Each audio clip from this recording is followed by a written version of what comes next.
So Twitch has finally acknowledged that the numbers are a little cooked. It's been kind of a well-known thing for a while that a lot of streams have an issue with view botting, especially on Kick, because oh my god, those views make no sense. But Twitch has also had an issue with view botting for quite a while. Now, I'm not accusing any specific streamers of view botting because honestly, I think a lot of them just don't know. I think a lot of what happens is just management companies see Twitch streamers and then they see they're doing well and then view bot them to do even better, so they just stay at the top spot forever. I think it's a lot of it, but Twitch put out a really long statement saying how they're gonna crack down on view botting, which I think is really good. View botting is only an increasingly big problem on the internet in general. All platforms have an issue with it, especially like Facebook, for example. Like, who is liking this post? The answer is no real people. And YouTube also does have issues with view botting. It's just less likely to happen on YouTube because mainly YouTube works off of like watch time, and it's a lot less efficient to buy bots for watch time versus streams, for example, because with streams, if you just have a bot, it just upticks your viewer numbers and you get put in the front page if you have a lot of viewers. With a YouTube video, there's a lot more things in place to kind of gauge if they're real people or not. Like, YouTube will retroactively remove views from videos if they determine that they're view botted in any way, shape, or form. I'm not saying YouTube's great either. I'm sure they miss a lot of stuff, but at least Twitch is actually acknowledging the problem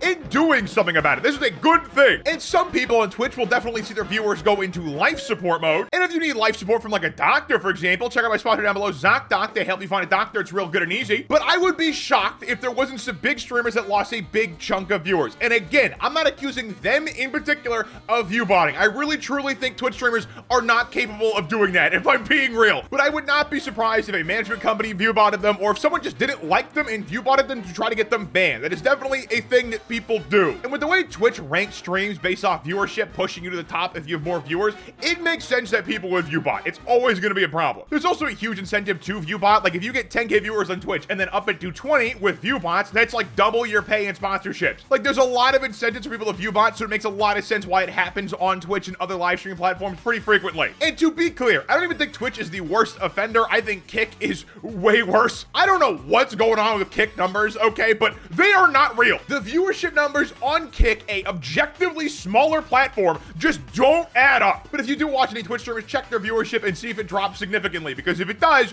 you know why. And that's been the video. Thank you for watching. If you enjoyed, click the intro down, check out more of my content, and have a good one.